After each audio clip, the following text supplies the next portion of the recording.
Hi, my name's Logan and today I'm going to be pitching a short film idea called Still Here, where a 17-year-old trans boy finds solace in friendship following the harrowing results of the 2024 presidential election that attacks his right to exist.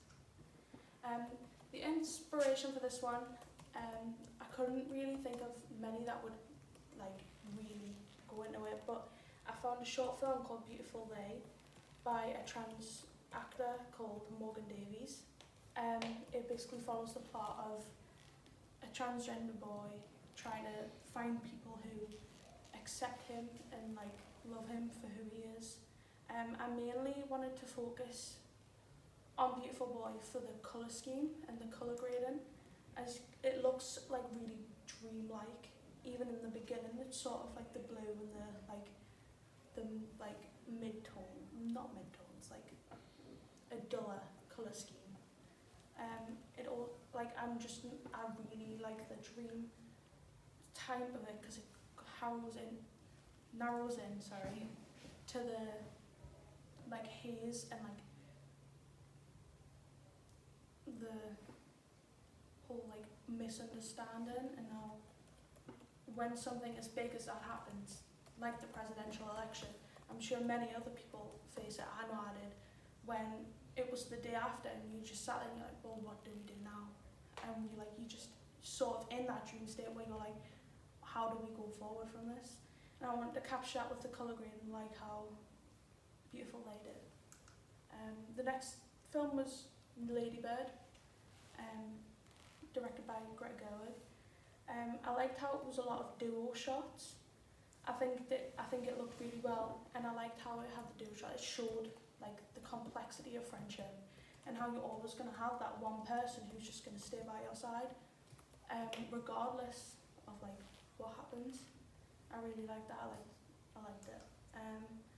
Basically, the plot follow is this young boy. He wakes up, sort of not knowing what's going on. He hears the election on the telly. He gets really upset because he doesn't know what's happening. He knows that the Republicans have won. He knows that now it's not safe, sort of in a sense where it's people now feel okay to project that hate that they think internal. They feel because it's in office that they can do it now. So he knows that he's walking through. It's sort of a solace, he's alone in it. But then he quickly